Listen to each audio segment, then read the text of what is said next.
Good morning class ninth. आज अपन history का chapter number first पढ़ेंगे, द फ्रेंच रेवोल्यूशन। ठीक है, तो आप इसको है ना एक स्टोरी बेस्ड रखिए, मतलब कि आप एक स्टोरी सुन रहे हैं, इस टाइप से आप हिस्ट्री को पढ़ेंगे तो आपको इजी गोइंग लगेगी।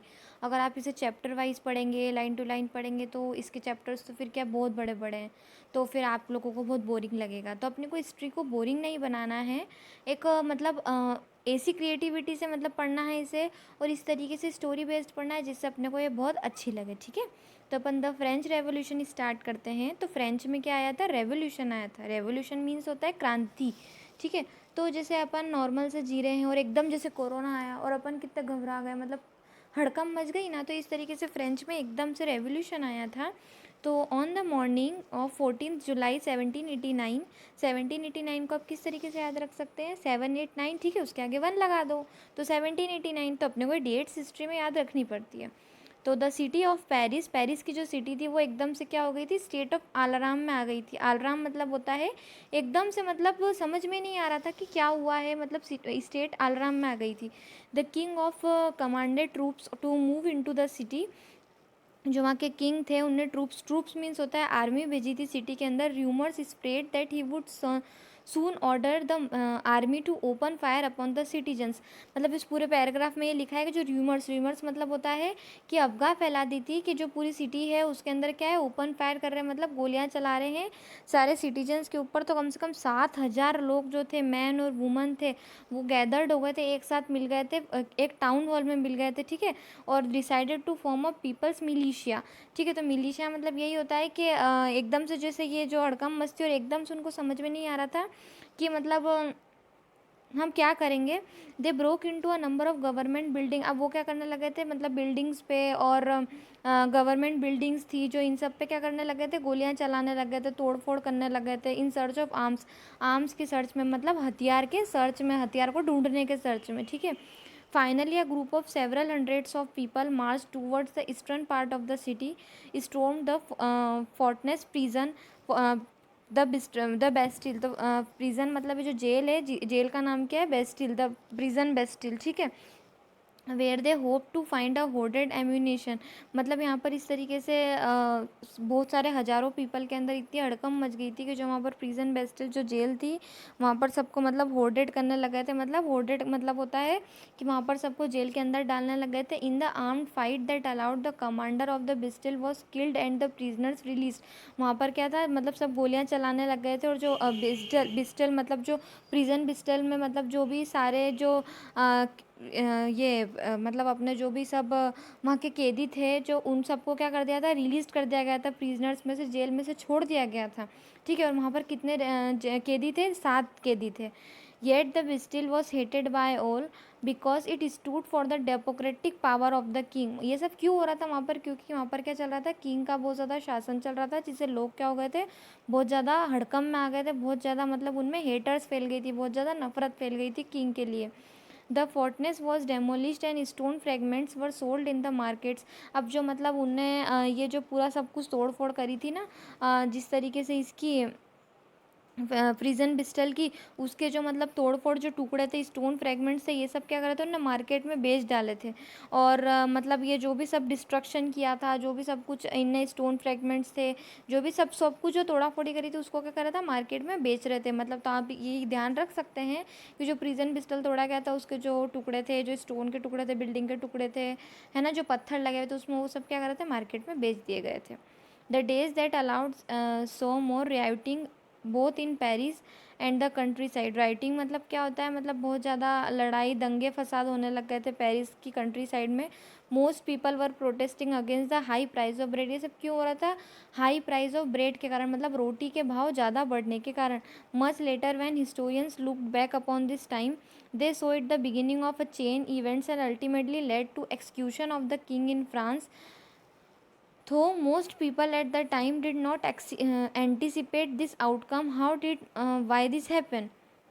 ठीक है, तो रोटी के पैसे बढ़ने के कारण, रोटी के प्राइस बढ़ने के कारण यहाँ पर बहुत हड़कंप मची हुई थी कि अब क्या करेंगे। तो मतलब अल्टीमेटली एक्सक्यूशन, मतलब जो फ्रांस के किंग थे, उन बहुत सारे मतलब मोस्ट ऑफ द पीपल जो वहाँ पर थे वो सब यही सोच रहे थे कि अब क्या करेंगे। और किंग क्या कर रहा था, सिर्फ अपना शासन चला रहा था, उसे इन सब चीज़ों से कोई मतलब नहीं था।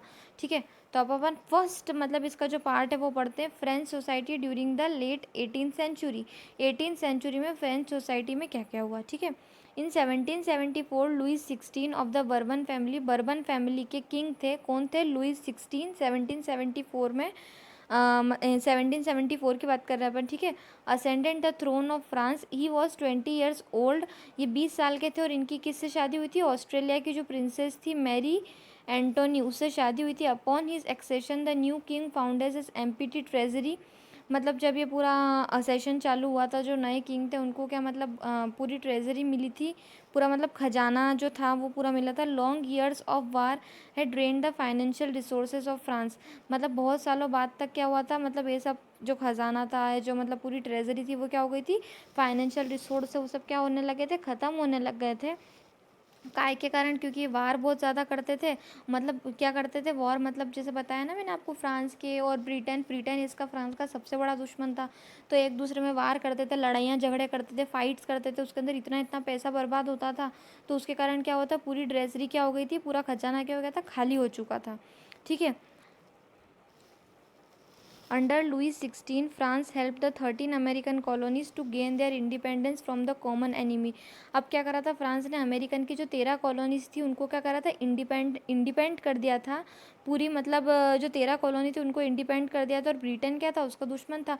तो अमेरिका और मतलब अमेरिका ने और फ्रांस ने मिलकर क्या करा था, मतलब ब्रिटेन के खिलाफ ही मतलब वो लोग लड़े थे। क्योंकि जैसे होता है ना, दोस्त दोस्त दुश्मन, मतलब जैसे वो उनने क्या करा था कि जैसे इसकी ये ब्रिटेन उसका क्या था, मतलब मेन सबसे ज़्यादा ब्रिटेन उसका दुश्मन था फ्रांस का। तो फ्रांस ने अमेरिका वालों की हेल्प करी थी, और उनकी जो कॉलोनीज़ थी, बहुत सारी चीज़ें थी, उन लोगों को क्या करते थे, इंडिपेंड कर दिया था। तो फ्रांस और अमेरिका वाले मिलके ब्रिटेन जो था, जो इनका दुश्मन था, इसके खिलाफ लड़ाई कर रहे थे। ठीक है, they were added a more than billion of livres, a डेप्ट of already risen more than 2 billion livres. Livres मतलब होता है जो वहाँ की जो मतलब पैसे होते हैं उसको लीवर्स बोला जाता है। ठीक है, lenders who gave to the state credit now began to charge 10% of interest on loan. इन लोगों ने क्या कर दिया था, इंटरेस्ट बढ़ा दिया था, 10% इंटरेस्ट और बढ़ा दिया था लोन पे। ठीक है, so the French government was abolish to spend an increasing percentage of its budget on interest payment alone. इन लोगों ने क्या करा, परसेंटेज को इंक्रीज़ करा, तो क्या होने लगा, मतलब लोगों को तो बहुत प्रॉब्लम आने लगी ना, कि उनका तो पूरा बजट ही बिगड़ने लगा। कि मतलब अब इन लोगों ने क्या सोचा कि हम लोग यहाँ पर टैक्स बढ़ाएंगे, बजट यहाँ से इन लोगों से टैक्स ज़्यादा लेंगे, और जो भी हमारे माथे इतना सब कुछ कर्जा हो चुका है ये सब हम चुका देंगे। ठीक है, ये लोग ये सोच रहे थे। The society of states was part in a feudal system. Feudal system मतलब होता है ज़मींदारी system, that dated back to the middle ages. The term old regime is usually use to describe the society and institution of France before 1789। देखिए, इस diagram से आप बहुत अच्छे से समझ सकते हैं। फर्स्ट स्टेट क्या है, क्लर्जी। सेकेंड स्टेट है नोबिलिटी। थर्ड स्टेट है big businessman, merchant, court officials. Third state में भी 3 पॉइंट है। सेकंड में आता है पीजेंट्स एंड आर्टिजन्स। थर्ड में आता है small peasants, landless, labour servant. ठीक है, तो ये क्या होता है, फर्स्ट जो स्टेट क्लर्जी स्टेट होती है, ये क्या होती है, मतलब बहुत राजा जैसी रहती है। ये सिर्फ क्या करती है, पैसा बटोरती है। ठीक है, और पूरा काम चलाती है। सबसे ज़्यादा पैसा जो इन लोगों को देते हैं, जो टैक्स भरते हैं, वो कौन भरती है, थर्ड स्टेट भरती है। मतलब आप ये समझ लीजिए कि जो पैसा भरती है और जो टैक्स भरती है, जो टैक्स मतलब देती है, वो सिर्फ थर्ड स्टेट देती है, और सेकेंड और फर्स्ट स्टेट तो कुछ नहीं करती है। इस टेबल से अपने को समझ में आता है, जैसे जो स्मॉल पीजेंट्स है ना, किसान लोग हैं, मर्चेंट्स लोग हैं, ठीक है, ऑफिशियल से, लॉयर से, ये सब क्या करते हैं, टैक्स देते हैं। तो फर्स्ट और सेकंड स्टेट मतलब कुछ भी मेहनत नहीं करती है। ठीक है, तो देखिए इसमें भी यही लिखा है, clergy and the nobility enjoyed certain privileges by birth. The most important of this were exemption from paying taxes to the state. The nobles further enjoyed feudal privileges, this included feudal dues. मतलब जो सारे taxes होते हैं ये सब क्या करते हैं, थर्ड स्टेट से क्या करते हैं, ले लेते हैं, और फर्स्ट और सेकंड स्टेट क्या करती है, इन सब का अपने हिसाब से यूज़ करती है। The church too extracted its share of taxes called tithes. ये जो मतलब सारा जो चर्च जो मतलब जो ये टैक्सेस होता है उसको हम क्या बोलते हैं, टीट्स बोलते हैं, फ्रॉम द पीजेंट, जो हम किसानदारों से लेते हैं। ठीक है, and the third state had pay to taxes to the state, third state ही मतलब सबको टैक्स पे करती है। This included a direct tax called tally, जो डायरेक्ट टैक्स होता है मतलब ठीक है, जो इसमें डायरेक्ट टैक्स भी इंक्लूड होता है, और जो डायरेक्ट टैक्स होता है उसको हम टैली बोलते हैं, ठीक है। तो ये पूरे पैराग्राफ में यही है। सेकेंड अपन यहाँ से पढ़ते हैं द स्ट्रगल ऑफ सर्वाइव, तो इन लोगों ने कितना स्ट्रगल करा सर्वाइव करने में, ठीक है। तो अपन ये पढ़ते हैं the population of France rose about 23 millions in 1750 to 28 millions in 1789। जो फ्रांस की पॉपुलेशन थी तो 23 मिलियन थी 17,015 में, और 28 मिलियन हो गई 17,089 में। This led to a rapid increase, बहुत मतलब तेज़ी से इंक्रीज़ हुआ है यहाँ पर, ठीक है। तो फूड ग्रेन भी चाहिए, मतलब अब इतने लोग बढ़ेंगे तो उनको खाना भी तो चाहिएगा ना। तो production of grain could not keep pace with the demand. अब फूड ग्रेन जो है वो तो नहीं इंक्रीज़ हुई, लोग तो बहुत इंक्रीज़ हुए, बट जो प्रोडक्शन था फूड ग्रेन का वो इंक्रीज़ नहीं हुआ। और जो प्राइस थे ब्रेड के, रोटी के, तो क्या स्टेपल डाइट थे, मतलब क्या उतने ही थे। और जो मेजोरिटी थी वो क्या हो रही थी, बढ़ती जा रही थी। Most workers were employed as labourers in workshops whose owner fix their wages. अब बहुत सारे जो वर्कर्स थे वो वहाँ पर काम करने लगे थे बहुत सारी वर्कशॉप्स पे।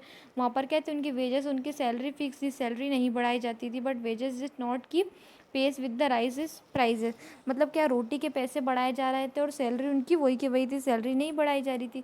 सो the gap between the poor and rich were widened, जो मतलब पुअर और रिच का जो गैप था वो क्या एक समान होने लग गया था, ठीक है। Things become worse whenever drought और hail reduced to the harvest, this lead to be subsistence crisis.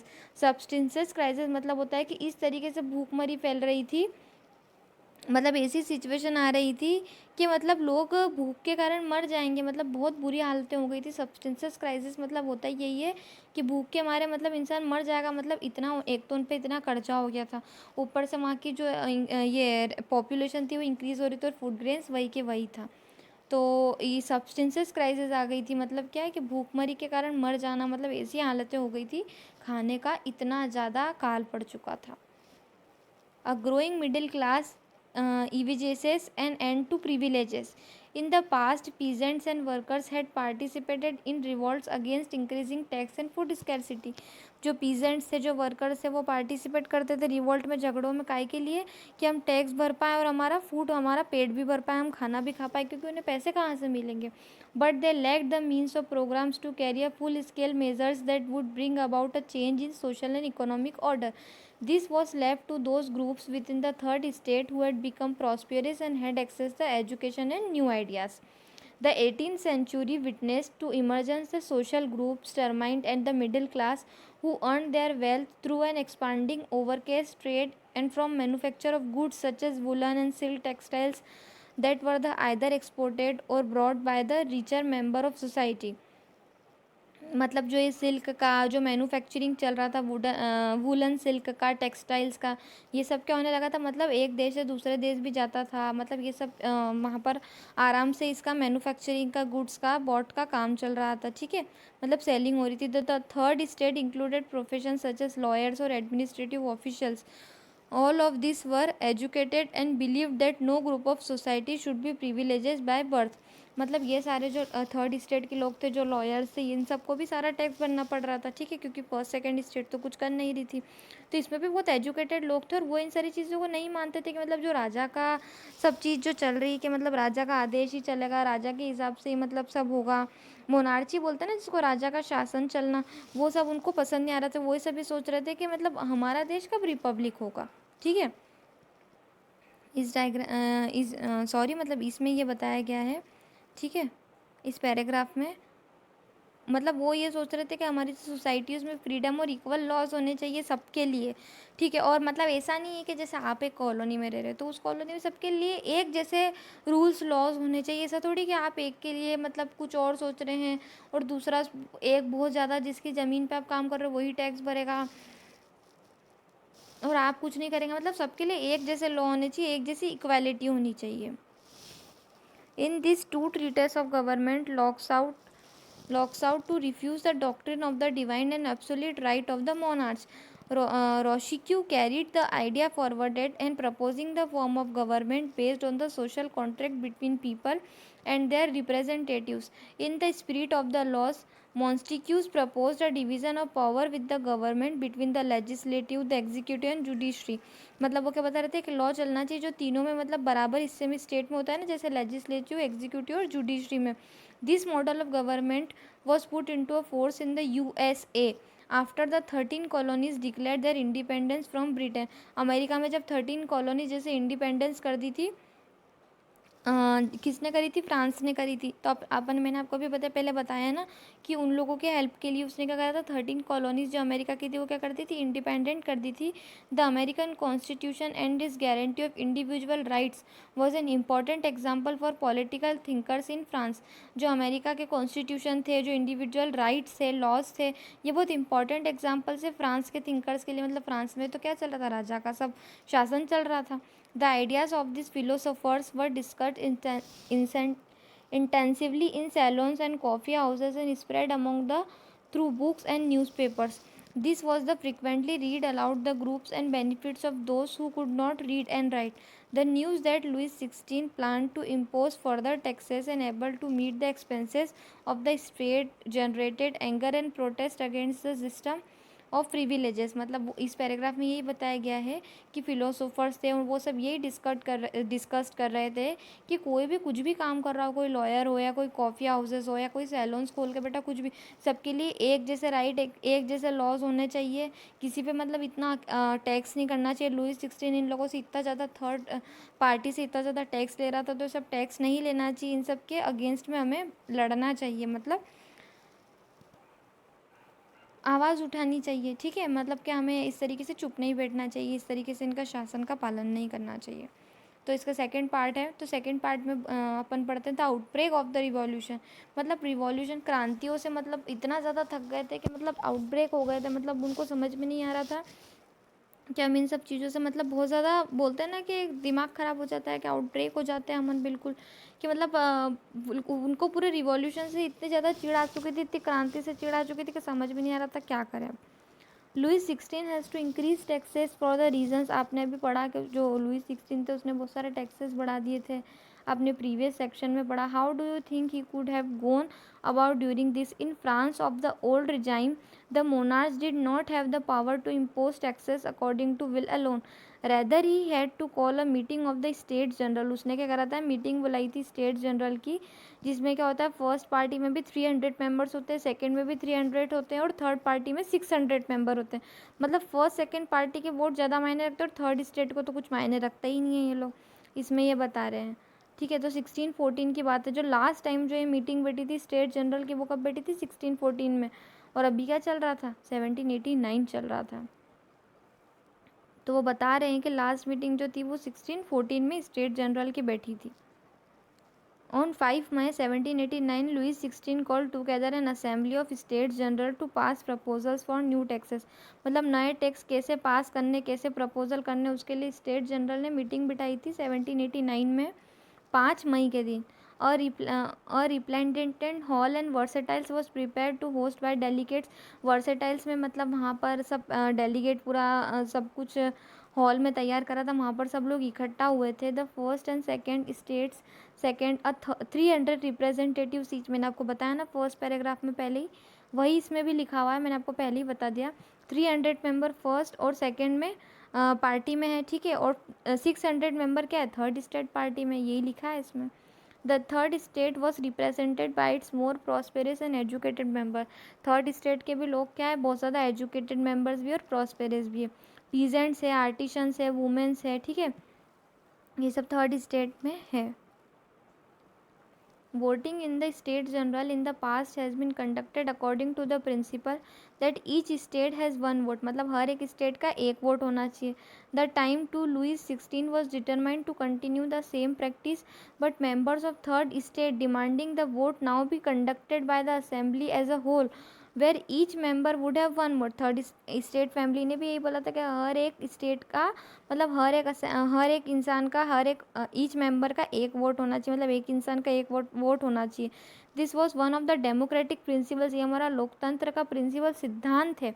Philosophers like Rousseau in his book the social contract. जो मतलब रॉस्क्यू ने बुक लिखी थी the social contract, when the king rejected this proposal, जो king थे वहाँ के, जो राजा थे, उनने क्या करा था, प्रपोजल रिजेक्ट कर दिया और थर्ड स्टेट वालों को बोला, मतलब कि फर्स्ट सेकेंड स्टेट वाले तो एक मेंबर एक वोट को दे सकते हैं, एक मेंबर हर एक जो है वो हर एक वोट दे सकता है, और थर्ड स्टेट वालों के लिए मतलब ये लोग क्या कर रहे थे कि मतलब किसी को वोट देने दे रहे थे, किसी को नहीं। इसकी जो डिस्क्रिप्शन है देखो मैं आपको आगे देती हूँ, इसमें दे रखा है। The representatives of the third state view themselves as spokesmen for a whole French nation. On 20 June, they assembled in the hall in the indoor tennis court in the grounds of Versailles. Versailles के ground में अंदर ही indoor tennis court था, assembly वहाँ पर बिठाई गई थी। They declared themselves a national assembly, national assembly बिठाई गई थी। And not to disperse till they drafted a constitution for France. अब क्या करा था, कॉन्स्टिट्यूशन लिखा जा रहा था ड्राफ्टेड में फ्रांस के लिए, ठीक है, कि जो मतलब ये लिमिट है, पावर है जो इसकी मोनार्च की, जो मतलब राजा की शासन चलता है, सब थोड़ा ख़त्म हो। They were led by Mirabeau and Abbes. Yes, Mirabeau was born in noble family. ये नोबल फैमिली के हैं, आप ये ध्यान रखिएगा कि ये जो दोनों नाम है मतलब ये दोनों क्या है, हेड है, ठीक है। And convince to society of a feudal privilege, feudal privilege मतलब जमींदारी system. He brought a journal and delivered powerful speeches to the crowded assemblies at Versailles. Abbasides, originally as priest, who the influential pamphlet called what is the third state। Third state का कैसा क्या रहेगा, क्या होगा third state का, क्योंकि first second state को तो कोई प्रॉब्लम आ नहीं रही थी। While the National Assembly was busy at Versailles drafting a constitution, the rest of the France seat were terminal। A severer winter मतलब बहुत ज़्यादा ठंड पड़ रही थी उस वक्त। It mean a bad harvest, उसके कारण क्या हो रही थी, हार्वेस्ट भी हमारी बेकार हो रही थी, मतलब खेती भी बेकार हो रही थी। और फिर से जो प्राइस थे इनके रोटी के, ये सब क्या हो रहे थे, बढ़ रहे थे। और मतलब जो भी सब सप्लाई हो रही थी होर्डेड, मतलब इकट्ठा कर करके रख रहे थे सब लोग, जो भी दुकानदार थे, कि जब ये सब चीज़ बिल्कुल पूरी तरीके से ख़त्म हो जाएगी तो हम इसे ज़्यादा भाव में बेचेंगे, तो एक तरीके से गोडाउन में इकट्ठा करके रख रहे थे बहुत। After spending hours in a long queues of bakery वाले जो थे और ये सब थे, वहाँ पर क्या हो रही थी, लाइनें लग रही थी वुमेंस की सबकी, तो क्या हो रहा था, वुमेंस भी सब क्या हो रही थी, एंग्री हो रही थी और शॉप्स में घुस घुस के सब सामान निकाल रही थी कि हम इतनी देर लाइन में क्यों खड़े रहेंगे, ठीक है ना। आज जैसे अपन भी है तो अपन एक ही दुकान पे 1-2 घंटे तक खड़े रहेंगे और अपने को सामान नहीं मिलेगा तो कितना ज़्यादा गुस्सा आएगा। तो वहाँ तो पहले ही हड़कंप मची हुई थी। At the same time the king order troops, उसी वक्त पे क्या करा, किंग ने ऑर्डर दे दिया था troops to move into Paris, मतलब आर्मी को ऑर्डर दे दिया था कि सब पेरिस में चले जाओ। तो 14 जुलाई को जो क्राउड मर गया था और डिस्ट्रॉयड हो गया था, मतलब पूरा बिस्टल प्रिजन में। In the countryside rumours spread from village to village, मतलब अफवाह फैलाई जा रही थी गांव से गांव तक, that the lords of the manor has hired bands of brigands who were on that destroy the ripe crops, caught the frenzy of fear, मतलब इतना ज़्यादा डर फैलाया जा रहा था। पीजेंट्स जो थे वहाँ के और पिचफोर्ड्स थे, इन पे अटैक कर रहे थे, चैटवैक्स अटैक्स हो रहा था। मतलब चैटवैक्स भी एक फ्रांस लैंग्वेज है, तो आप लोग उसको इतना ज़्यादा दिमाग मत लो, वो एक लैंग्वेज है तो उस हिसाब से आप उसको पढ़ सकते हो, क्योंकि मेरे को भी पता है कि हिस्ट्री के वर्ड थोड़े डिफ़िकल्ट पढ़ते हैं, बट अब क्या कर सकते हैं, पढ़ना तो पड़ेगा अपने को, है ना। They looted a hoarded grain and burned down documents containing records in matrimonial dues. A large number of nobles and for their homes, many of migrating and to neighbours countries, आधे लोग क्या कर रहे थे, मतलब अपनी कंट्री में neighbours चले गए थे और सब इधर उधर मतलब माइग्रेट हो चुके थे, फैल चुके थे, मतलब जब ये किंग ने इस तरीके से मतलब वहाँ पर ऑर्डर दिया था। तो face the power of revolting subjects, Louis XVI finally accorded recognition to the national family and accepted to the principles of powers and now be checked by constitution. On the night of 4th August 1789, the assembly passed a decree abolishing, decree मतलब होता है एक law, मतलब उनने पास करा था 4 अगस्त 1789 को, feudal system of obligation taxes के लिए। मेंबर्स ऑफ क्लर्जी जो थे वो फोर्स जो कर रहे थे प्रिविलेजेस, मतलब इतना ज़्यादा टैक्स ले रहे थे थर्ड पार्टी से, थर्ड स्टेट से, तो इन सब के लिए लॉ पास हुआ था। The government acquired assets were the 2 billion levers, government को कितना पैसा मिला था, 2 बिलियन लीवर्स, मतलब गवर्नमेंट को इतना ज़्यादा पैसा मिला था। France becomes a constitutional monarchy, अब जब फ्रांस जो थी वहाँ पर भी कॉन्स्टिट्यूशन लिखा गया था तो उसको भी कॉन्स्टिट्यूशनल मोनार्ची बोलने लग गए थे। The national assembly completed the draft of the constitution in 1791। सोचो आप 1789 से ये जो कॉन्स्टिट्यूशन है ये लिखा रहा था, तो 1791 में ड्राफ्ट में कंप्लीट हुआ, ड्राफ्ट मतलब एक रफ वर्क में कंप्लीट हुआ था। Its main object was to limit the powers of monarchs.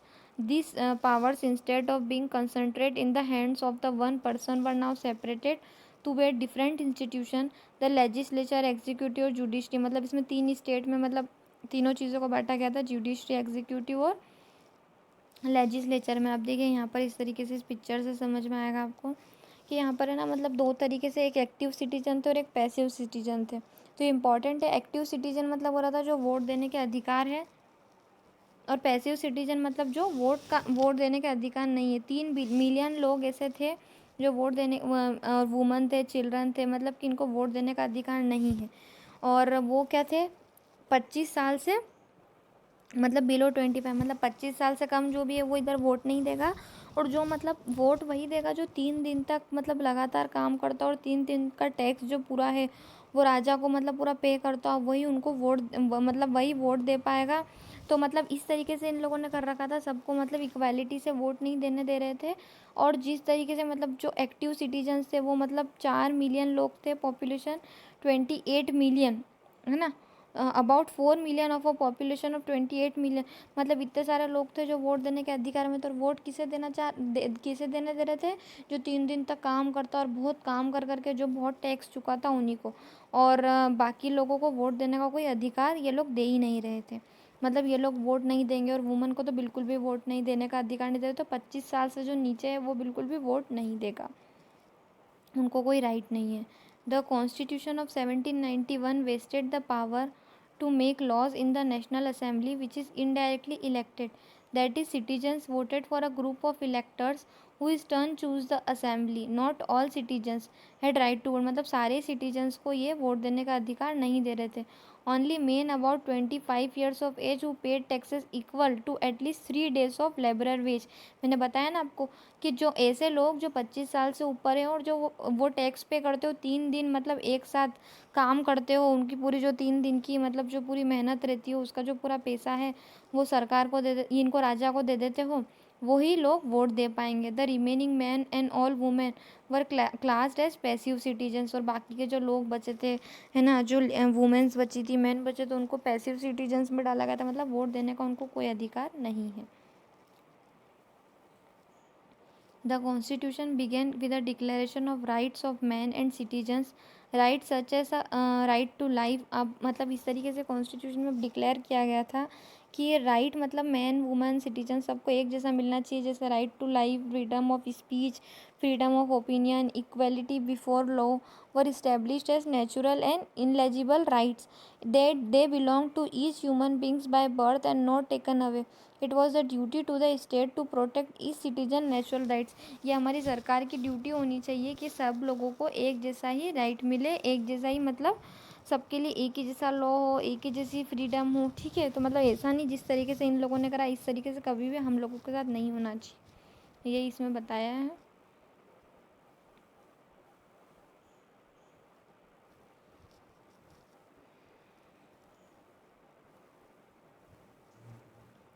ये सिम्बॉल्स बता रखे हैं, पॉलिटिकल सिम्बॉल्स हैं.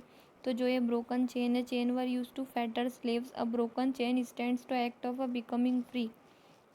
इस तरीके से मतलब चेन खुल जाती है तो मतलब बिकमिंग फ्री, आप लोग फ्री हो जाते हैं.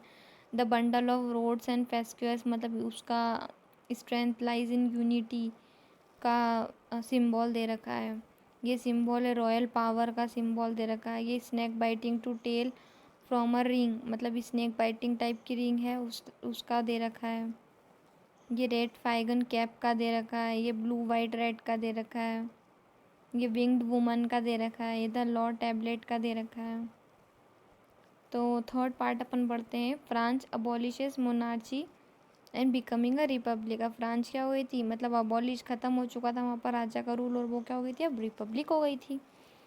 The situation in France continue to be tense during the following years. Although Louis 16 has signs of constitution, he entered into a secret negotiation with the king of Prussia. जो Prussia के king थे, मतलब वहाँ पर क्या नेगोटिएशंस, मतलब secret नेगोटिएशंस entered हुए थे. Rulers of other neighbouring countries too were worried by the development in France.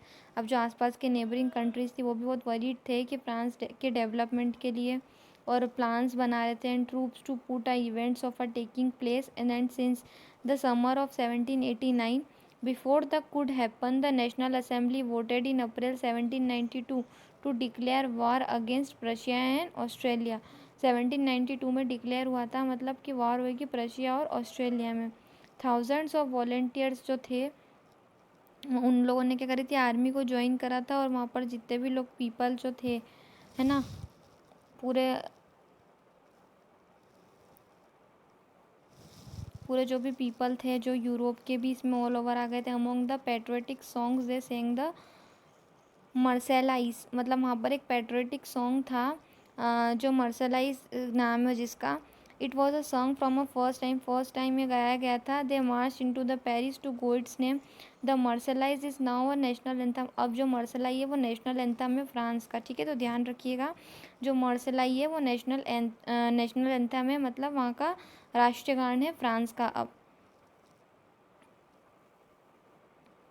जैसे अपने यहाँ जन गण मन है ना, ऐसे वहाँ पर ये वाला सॉन्ग है। The revolutionary wars brought losses and economic difficulties, मतलब बहुत ज़्यादा लॉसेस भी हुए थे, बहुत ज़्यादा इकोनॉमिक डिफ़िकल्टीज़ भी हो रही थी लोगों में। While the man were away fighting at the front women and cope of the task of earning. अब क्या कर रहे थे, सारे जो मेंस थे वो तो क्या कर रहे थे, वॉर में चले गए थे, फाइटिंग में चले गए थे, तो वुमेंस को जाके घर का भी काम करना पड़ रहा था, और बाहर जाके ये मतलब कमाना भी पड़ रहा था, सब कुछ अर्निंग भी करनी पड़ रही थी फैमिली के लिए।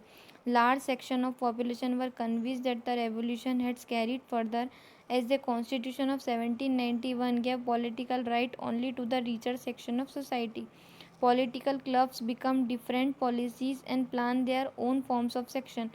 The most successful of this club was that of Jacobins, which got its name from a former convent of Saint Jacob in Paris. Women too, who had been active throughout the period, formed in own club. Section 4 of this chapter will tell you more about these activities and demands.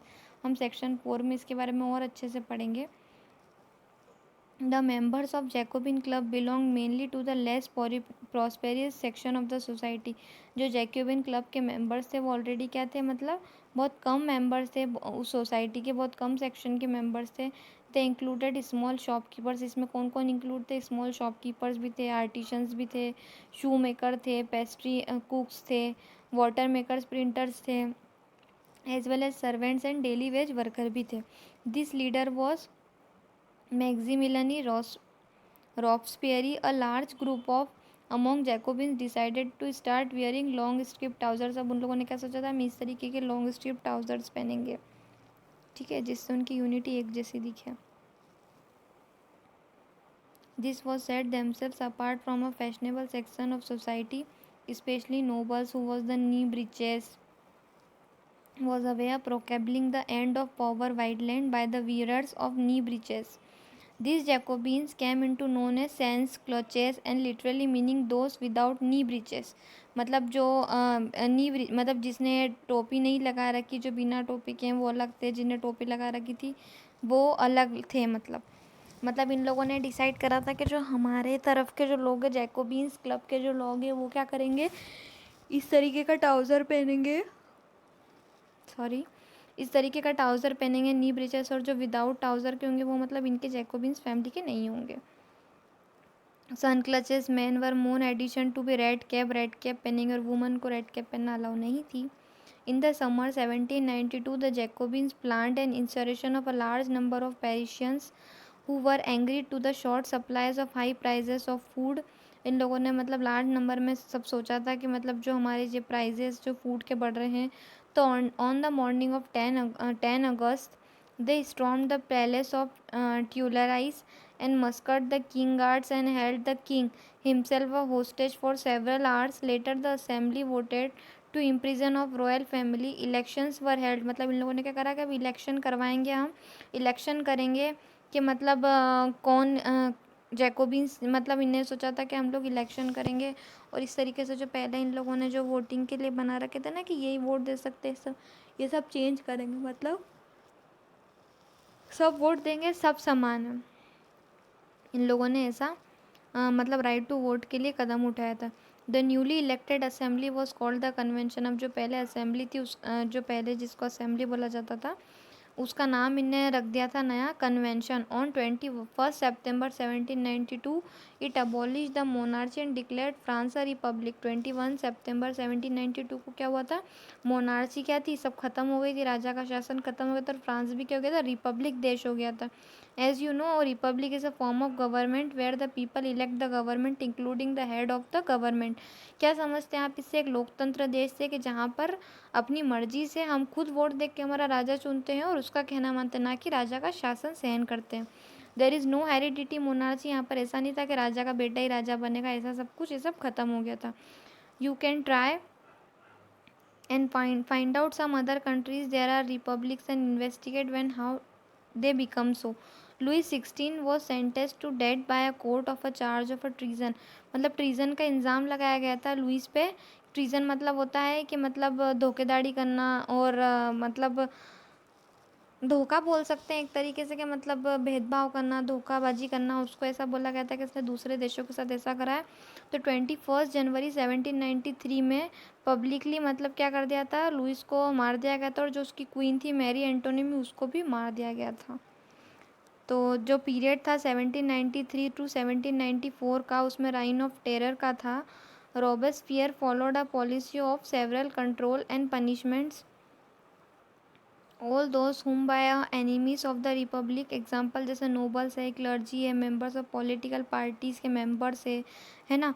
और मतलब जो भी ये सब लोग हैं इनको क्या इस तरीके से मतलब इनने बताया था कि जो भी इन सब चीज़ों से क्लर्जी और ये सब है, even members of own party who did not agree with methods.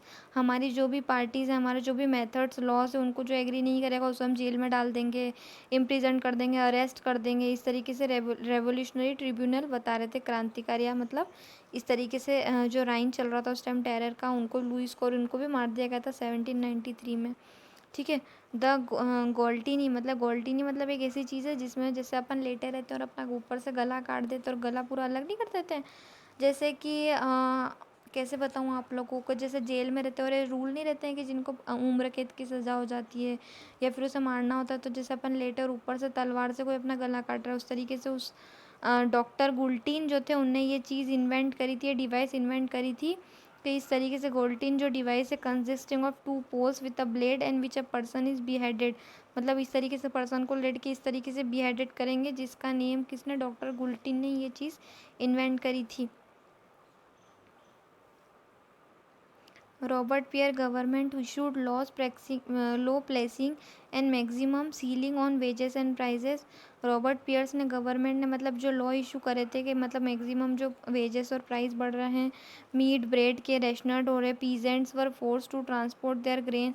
Peasant को भी बहुत ज़्यादा फोर्स किया जा रहा था, मतलब कि ट्रांसपोर्टेशन क्या था, मतलब ग्रेन का इनका सब सारी सिटीज़ में जाए और जो प्राइजेस हो वो गवर्नमेंट के द्वारा फिक्स्ड हो, मतलब ज़्यादा भी नहीं लगाया जाए। The uses of more expensive white flour of forbidden, all citizens were required to eat and pay equality bread। मतलब सबको एक जैसी ही रोटी मिले, ऐसा नहीं किसी को बहुत ख़राब मिल गई, नहीं किसी को बहुत अच्छी मिल गई, ये सब चीज़ें मतलब ख़त्म हो रही थी वहाँ पर। रिपब्लिक हो रहा था तो मतलब सबको एक जैसा वहाँ पर रिपब्लिक हो रहा था, मतलब आज़ाद हो रहा था, वो देश आज़ाद हो गया था। मैंने आपको बताया कब हुआ था डेट। तो उसके बाद में मतलब सबको इक्वालिटी ब्रेड मिलेगी या loaf made of whole wheat. Loaf made मतलब होता है रोटी का टुकड़ा, मतलब equality was also sort a practice through form of speech and address instead to the traditional monsieur sir and madam. और all French and women were henceforth citizen and citizen. मतलब जो वहाँ के थे चर्चेस वर शट डाउन, मतलब जो सारी churches थी वो भी सब बंद कर दी गई थी और बिल्डिंग जो थी, ब्रेकर्स थी, ऑफिसेस थे, इनमें कन्वर्ट कर दी गई थी। Robespierre pursued his policies so relentlessly that even supporters began to demand modernization. Finally, he was convinced by a court in July of 1794, arrested on the next day, sent of guillotine। ठीक है, तो अब इसके आगे का जो है, the fall of the Jacobins government allowed to the wealthier middle classes to be seized power. A new constitution was introduced which denied the vote of non-proprietary section of society. It provided for 2 elected legislative councils. This when appointed a directory and executive made up of 5 member, 5 member की मतलब जो directory appoint करेंगे लोग, वो 5 member की होगी। This was mean a safeguard against the concentration of power and one met executive as under of Jacobins. However, the directors often clashed of legislative council and sought to discuss them. The political instability of the director paved the way to rise a military dictator Napoleon Bonaparte. Through all the charges in the form of government, the ideals of a freedom of equality, मतलब ये सब एक जैसा रहे, freedom equality से सब चीज़ रहे, peoples को मोटिवेट करते थे मूवमेंट्स के लिए जो फ्रांस के थे, and the rest of Europe during the following century. मतलब इसमें यही बताया है रूल्स, फ्रांस का रूल डायरेक्टरी बताया गया है कि मतलब उन लोगों ने ही फिर यूँ सोचा था कि सब चीज़ों का मतलब अब इक्वालिटी होनी चाहिए, फ्रीडम होनी चाहिए, सारे लॉ पर ध्यान होना चाहिए, किसी को भी ऐसा नहीं लगना चाहिए पॉलिटिकल मूवमेंट्स में कि मतलब इस पे कुछ डीमोटिवेशन हो रहा है या इस पे बहुत ज़्यादा ध्यान दिया जा रहा है और हम पे ध्यान नहीं दिया जा रहा है, सब चीज़ एक जैसी रहे, एक जैसी डायरेक्टरी रहे। ठीक है, तो यही इसमें पूरा बताया गया है। तो आप इसे स्टोरी बेस्ड रहेंगे तो आपको बहुत ईजी गोइंग लगेगा। तो आप इसको कहानी जैसा समझेंगे, मतलब इसके बाद क्या हुआ, फिर उसके बाद क्या हुआ, इस तरीके से। तो जब इसका 4th पार्ट है वो अपन नेक्स्ट वीडियो में करेंगे, क्योंकि वीडियो बहुत बड़ी हो चुकी है, ऑलरेडी 40 मिनट्स के ऊपर हो चुकी है। तो अब अपन नेक्स्ट वीडियो में करते हैं आगे का। तो जब तक thank you class, bye bye, take care.